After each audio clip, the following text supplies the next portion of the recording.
सद्गुरु भगवान की जय। स्वामी जी महाराज की जय। शिवोहम। ओम ब्रह्मानंदम परम सुखदम केवलम ज्ञानमूर्तिम द्वंद्वातीतं त्रिगुणरहितं तस्यमस्यादिलक्ष्यम् एकं नित्यं विमलमचलं सर्वधि साक्षिभूतं भावातीतं त्रिगुणरहितं सद्गुरुं तं नमामि। ओम गुरु ब्रह्मा गुरु विष्णु गुरुदेवो महेश्वरः गुरु साक्षात् परब्रह्म तस्मै श्री गुरुवे नमः। ध्यानमूलं गुरुमूर्ति पूजामूलं गुरुपदं मंत्रमूलं गुरुर्वाक्यं मोक्षमूलं गुरुकृपा। सद्गुरु भगवान की जय। स्वामी जी महाराज की जय। शिवोहम। आज हम अध्याय 6 का 42वां श्लोक ले रहे हैं। उस श्लोक में ऐसा है कि अथवा योगिनामेव कुले भवति धीमताम् एतद्धि दुर्लभतरं लोके जन्म यदीदृशम्। अथवा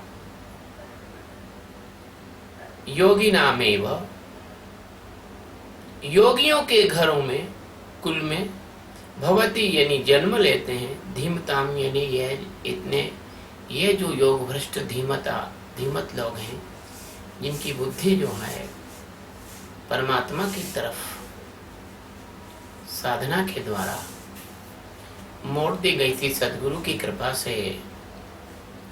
एतद्धि दुर्लभतरम लोके, एतद्धि यह जो है इस लोक में अत्यंत दुर्लभ जन्म है। ऐसा जन्म हर किसी को नहीं मिल सकता।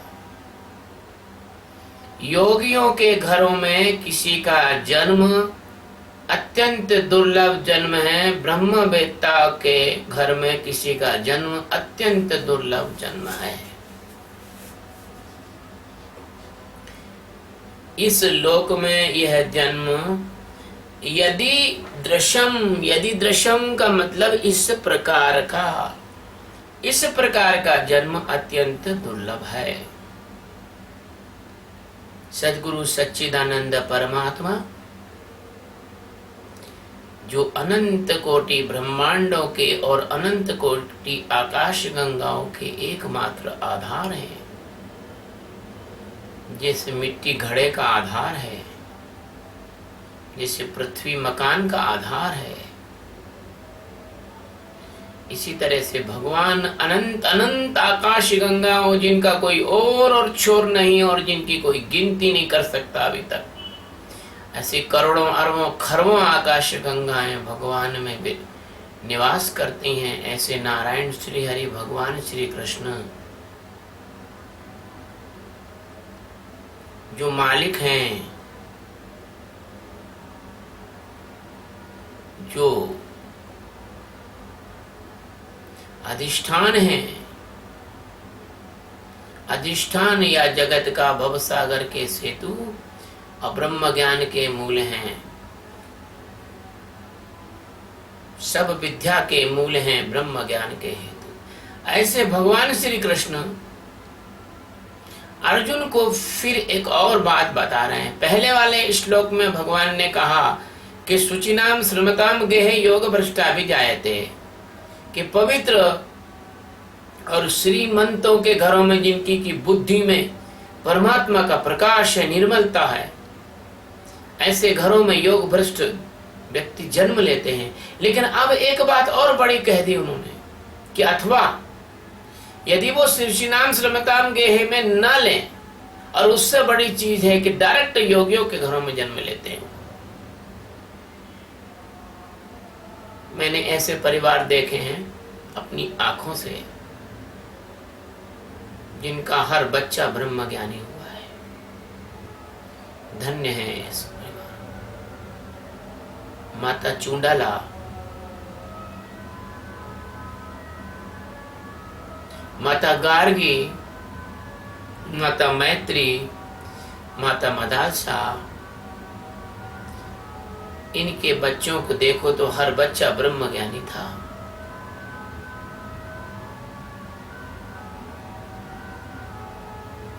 तो योगियों के घर में जो जन्म लेता है, योगी का मतलब यहां ब्रह्मवेत्ता से लेना। योगी के घर में जो जन्म लेता है, वह जो जन्म है वो कैसा है कि वैराग्यवान जो पुरुष होते हैं वो उन लोकों में नहीं जाते, जिन लोकों में रिटायरिंग रूम है वहां वो नहीं जाते। वो तो एक शरीर की मृत्यु के बाद डायरेक्ट उन ब्रह्मवेत्ताओं के घरों में जन्म लेते हैं।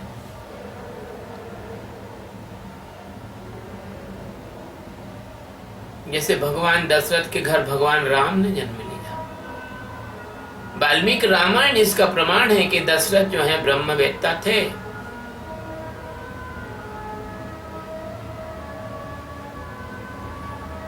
भगवान श्री कृष्ण के जो पिता थे वासुदेव, वो ब्रह्मवेत्ता थे।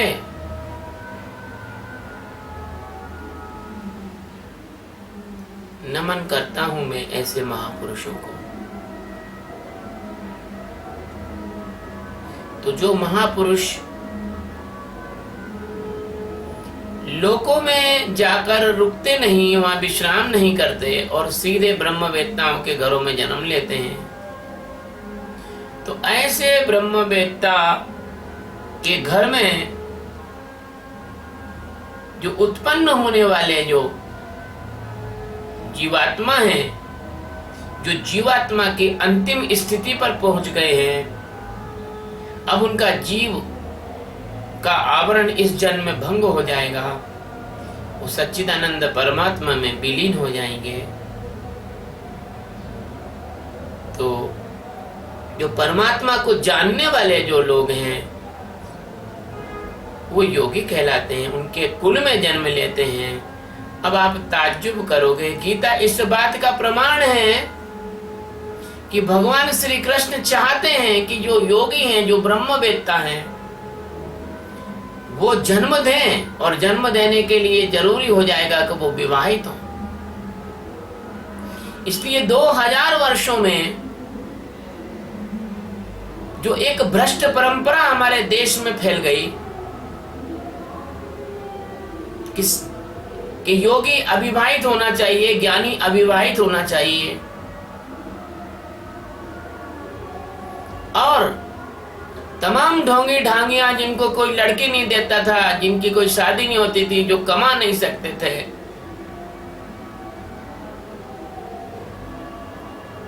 ऐसे लोग जो हैं बड़ा बड़ा पेट बनाकर मठ और बड़े बड़े स्थानों में बैठकर और ब्रह्मवेत्ताओं के बाप हो गए, और ब्रह्मवेत्ताओं को धकेल दिया गया अनजान गलियों में, जहां उनके बैठने उठने तक की ठीक से व्यवस्था नहीं हो पाई।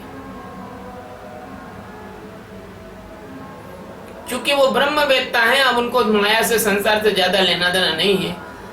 वो चुपचाप अपनी जीवन यात्रा करके निकल जाते हैं, लेकिन इसका अभिशाप समाज को भुगतना पड़ता है, क्योंकि समाज के में अंधे लोगों की बाढ़ आ जाती है, अंधे लोगों का बाहुल्य हो जाता है। यदि मूर्खों के हाथों में देश का निर्णय सौंप दिया जाए, नगर की व्यवस्था सौंप दी जाए, तो उन मूर्खों की मूर्खता के कारण लोगों को बहुत ज्यादा तकलीफ हो जाती है।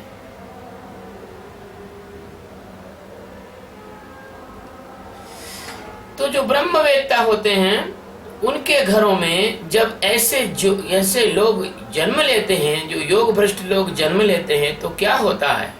भगवान कहते हैं कि कुले भवति धीमताम। यह जो ज्ञानवान लोग हैं, इनको भगवान ने धीमतम कहा है, और ज्ञानियों के कुल में जन्म लेते हैं। यह जन्म बहुत दुर्लभ जन्म है। एक भजन में कहते हैं कि जन्म दुर्लभ मिला, सदियों से फूल खिला। जन्म दुर्लभ मिला, सदियों से फूल खिला। गुरु जी बतावे भाई, किस कारण में मिला। सत्य वचन सदगुरु का मान भी जाना जी, हाँ हाँ मान भी जाना जी। सत्संग में आना जी, आना भूल न जाना जी। साचो नाम शिवोहम, साचा नाम शिवोहम। सत्संग में जो आए, अपना ही भेद पाए। सत्संग में जो आए, अपना ही भेद पाए।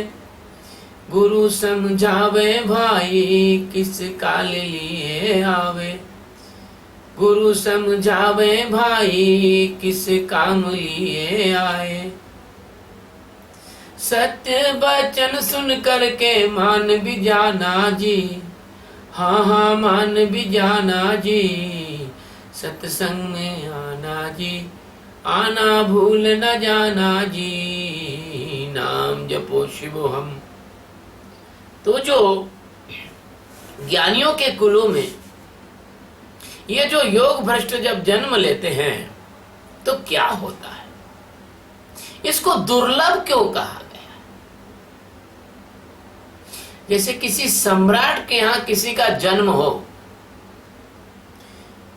तो उसका जन्म इसलिए बहुत अच्छा है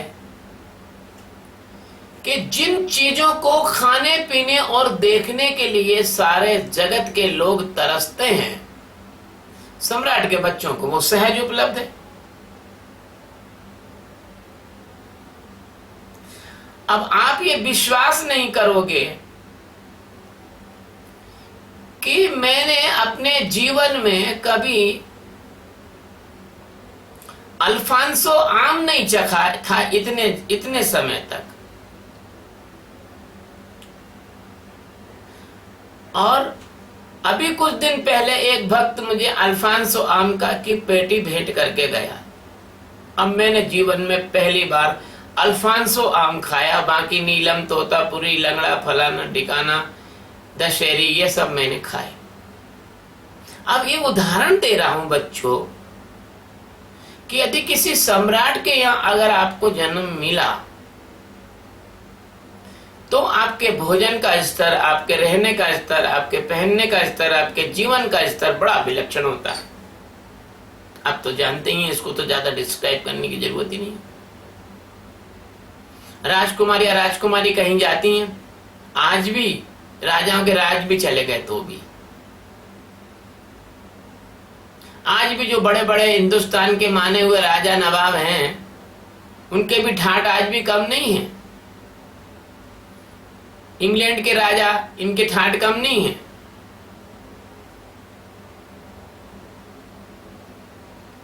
तो कहने का मतलब यह है, इस चीज को उठाकर उधर ले जाओ आध्यात्म में, कि यदि कोई व्यक्ति ज्ञानी के घर जन्म ले ले, ज्ञानी के कुल में जन्म ले ले, तो ब्रह्म ज्ञान तो उसको घुट्टी में ही मिल जाएगा, बचपन से ही मिल जाएगा।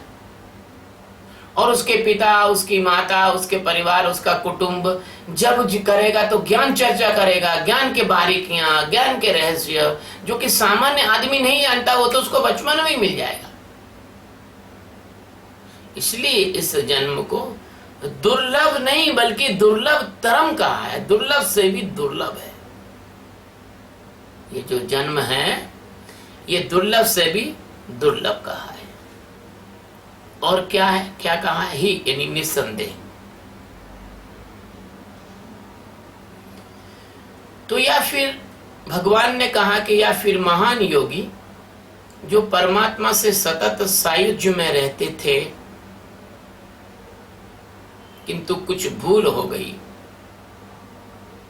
कि परमात्मा को जानने के मार्ग में, मुझे क्षमा करना, परमात्मा के जो सतत सायुज्य में योगी रहते हैं, उनके कुलों में जन्म लेता है वह योग भ्रष्ट। और परमात्मा के मार्ग में अंतिम अवस्था में पहुंचने में जो गलती से पथ भ्रष्ट हो गए, जैसे जड़ भरत हो गए, जैसे अन्य और भी कई उदाहरण हैं। एक जड़ भरत का उदाहरण है, मुख्य रूप से दिया जाता है इसमें, लेकिन ऐसे पथभ्रष्टों के कई उदाहरण हैं जिनके बाद में जन्म हुए और फिर वो मुक्ति को प्राप्त हुए। तो जो परमात्मा से सतत सायुज्य में रहते हैं, उनके कुलों में जब जन्म लेता है, तो आप यहां शंका मत करना कि परमात्मा से सतत सायुज्य वाले जो व्यक्ति होते हैं वो जीवन मुक्त महापुरुष ही होते हैं। या तो अज्ञान काल में इनका विवाह हो गया होता है, तो ज्ञान होता है बाद में, पहले हो जाता है विवाह, तो ये जीवात्मा उनके परिवार में जन्म ले लेते हैं। परंतु कुछ ऐसे महापुरुष भी होते हैं जो आजीवन अविवाहित रहने का व्रत ले लेते हैं। तो ये दोनों महापुरुष जो हैं, जिनको विवाह के पहले ज्ञान नहीं हुआ, विवाह के बाद ज्ञान हुआ हो, या वो महापुरुष जिन्होंने विवाह ही नहीं किया है, ये दोनों प्रकार के महापुरुष बहुत ही दुर्लभ हैं। और ऐसे महापुरुष यदि किसी भी परिवार में शरीर के रूप में जन्म लेते हैं,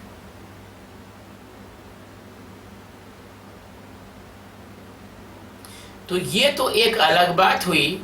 लेकिन जब उन महापुरुषों को ज्ञान कराने के लिए कोई सद्गुरु जिज्ञासु को दीक्षा देकर शिष्य बनाता है, तो एक अलग विषय है, फिर वह शिष्य उस गुरु के कुल में जन्म लिया हुआ माना जाता है। मेरे जितने भी शिष्य हैं, कोई धोबी है, कोई दर्जी है, कोई नाई है, कोई ब्राह्मण है, कोई ठाकुर है, कोई भी हो, अब उनका वो कुल नहीं रहा, वो नकुल हो गए, उनका वो कुल नहीं रहा। उनका कुल तो मेरा जो कुल है, ब्रह्म ज्ञान का कुल, ब्रह्मवेत्ता का कुल, वह कुल है। इसलिए हमारे यहाँ द्विज शब्द की उत्पत्ति हुई। दूसरी बार जब जन्म होता है इसको द्विज कहते हैं, मतलब गुरु की दीक्षा लेने के बाद वो जन्म माना जाता है। तो गुरु का शिष्य होता है, वह गुरु का पुत्र ही होता है। और फिर वे अपने शिष्य को अपने ज्ञान रूपी, कृपा रूपी, करुणा रूपी, दया रूपी, प्रेम रूपी, मैं फिर दोहराना चाहूंगा, सतगुरु अपने ज्ञान रूपी, कृपा रूपी, करुणा रूपी, दया रूपी, प्रेम रूपी गर्भ में उन शिष्यों को धारण करते हैं और धारण करके उनको नया जन्म देते हैं, उनको ब्राह्मण बनाते हैं। ब्राह्मण का जन्म होता है कैसे? क्योंकि ब्रह्म का ज्ञान करा देते हैं। सतगुरु ने दिया ब्रह्म ज्ञान, मिटा रे अज्ञान, अविद्या नाशी, मिट गई रे जन्म की फांसी। सतगुरु ने दिया ब्रह्म ज्ञान, मिटा ज्ञान, अविद्या नाशी, मिट गई रे जन्म की फांसी। मेरी एक बेटी है ब्रिस्बेन में, वो मुझे माँ बोलती है, गुरु माँ बोलती है। वो ठीक बोलती है, सही बोलती है। सतगुरु जब उपदेश देता है तो वो पुरुष के समान उपदेश देता है। और सतगुरु जब अपने प्रेम और करुणा और दया और ज्ञान के गर्भ में तुमको अपने पेट में रखता है तो वो तुम्हारी माँ के समान होता है। मुझे मेरे सतगुरु की बहुत बहुत करुणा कृपा है मेरे ऊपर। तो सतगुरु तुम्हारा पिता भी है और तुम्हारी माँ भी है। इसलिए कहा गया है तुमैव माता च पिता तुमैव तुमैव बंधु च सखा तुमैव। तो ये जो गर्भ काल है, जब सतगुरु के गर्भ में कोई शिष्य रहता है तो ये गर्भ काल जो है ये लंबा हो सकता है। ये ऐसा जरूर नहीं कि 9 महीने में ही बच्चा हो, ये 2 महीने में भी बच्चा हो सकता है, 1 महीने में भी हो सकता है, 10 महीने में भी हो सकता है, 5 साल में भी हो सकता है, कई साल में भी हो सकता है, 50 साल में भी हो सकता है। जिसकी जैसी तैयारी और जैसी स्थिति है, सतगुरु के गर्भ में उसको उतना लंबा रहना पड़ता है। एक व्यक्ति मेरे सतगुरु के पास आया, उसने कहा गुरु महाराज मुझे ज्ञान प्राप्त करना। गुरु महाराज ने कहा बैठो। बैठा। दूसरे दिन बोला गुरु महाराज मुझे ज्ञान कब प्राप्त होगा। गुरु महाराज ने कहा पूरा जीवन मेरे पास बैठना पड़ेगा, तब शायद अंतिम समय में तुम्हें ज्ञान हो जाए।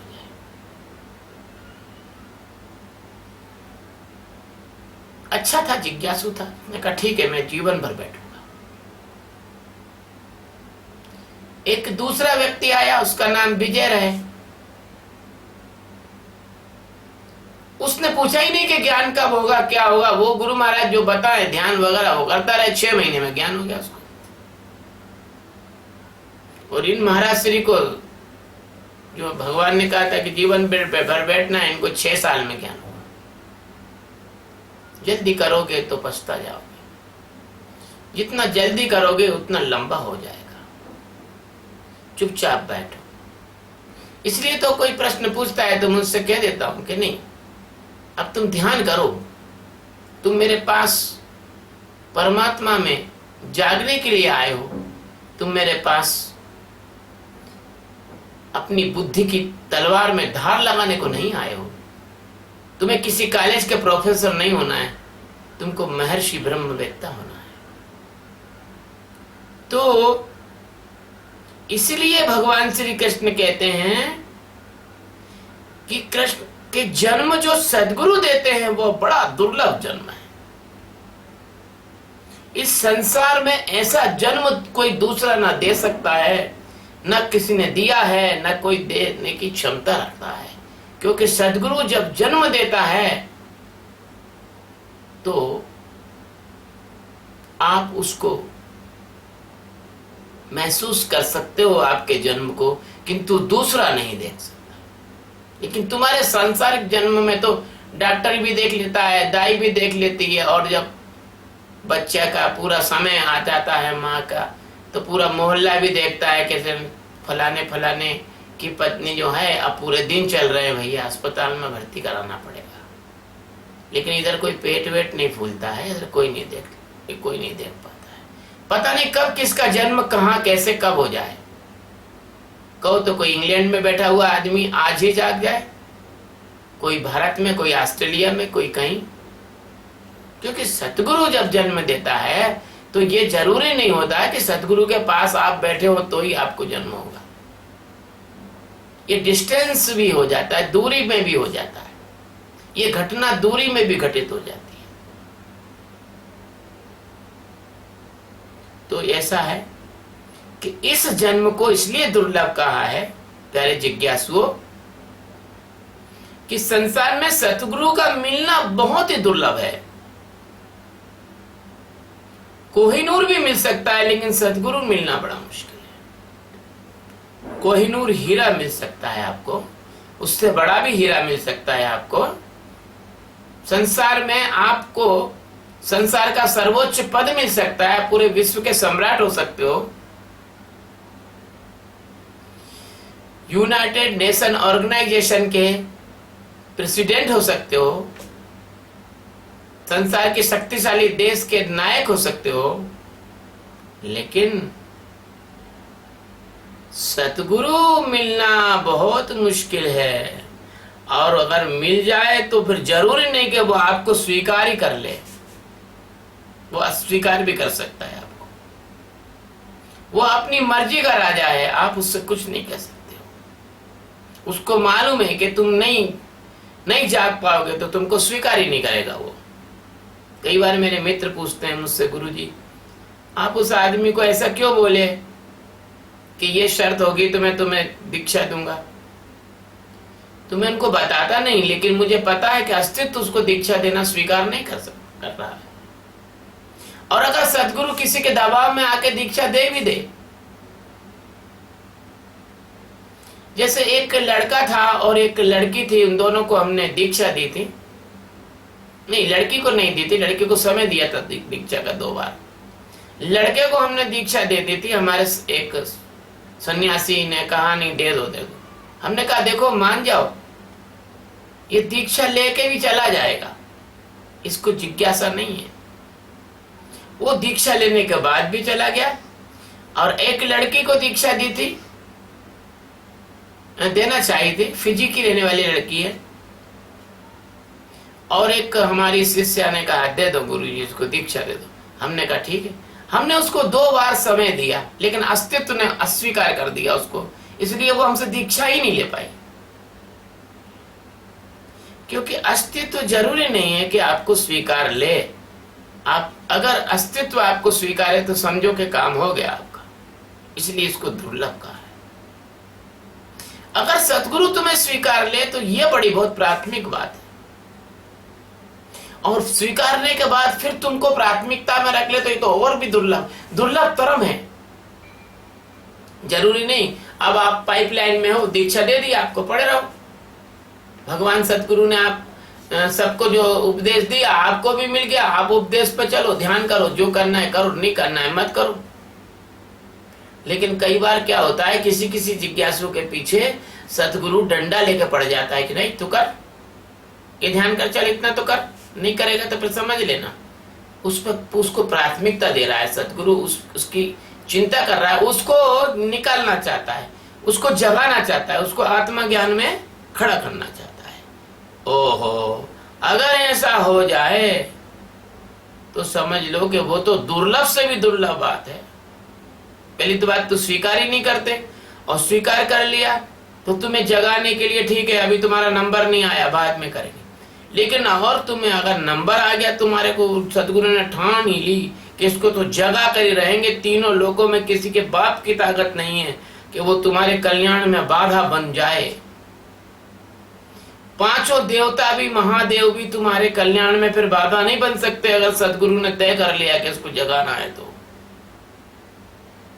इसलिए ये जो परमहंसत्व है, यह जो मुक्ति है, यह जो बोध है, यह जो स्वरूप का साक्षात्कार है, ये कल्याण की अवस्था है, ये जो परमार्थ है, ये परमात्मा की प्राप्ति जो है ना, ये डंके की चोट पर होगी, निश्चय होगी।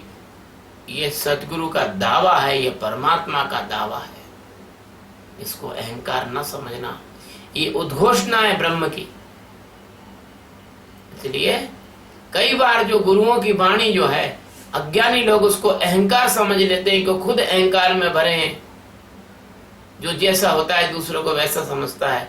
लेकिन उनको पता नहीं ये ब्रह्म का उद्घोष है, ये ब्रह्म की घोषणा है, ये ब्रह्म का आश्वासन है। जो भगवान कहते हैं रामायण में कि सन्मुख हो यह जीव मोई जबही, जन्म कोटि अधनासो तबगी। जब कोई जीव मेरे सामने आता है तो करोड़ों जन्मों के पापों को मैं नष्ट कर देता हूँ। फिर भगवान कहते हैं कि मम दर्शन फल परम अनूपा, जीव पाय निज सहज स्वरूपा। भगवान का यदि दर्शन हो जाए, जो तुम्हारे अंदर आत्म रूप में बैठे हुए हैं, वो परम अनूप है, उस जैसा कुछ भी नहीं हो सकता, उस जैसा कोई नहीं हो सकता, इसलिए यह दुर्लभ तर जन्म है। मम दर्शन फल परम अनुपा, और जीव पाए निज सहज स्वरूपा। जो जीव है उसको भ्रांति के कारण वो अपने आप को जीव समझ रहा है, वो अपने सहज स्वरूप को, अपने सच्चिदानंद स्वरूप को प्राप्त कर लेता है।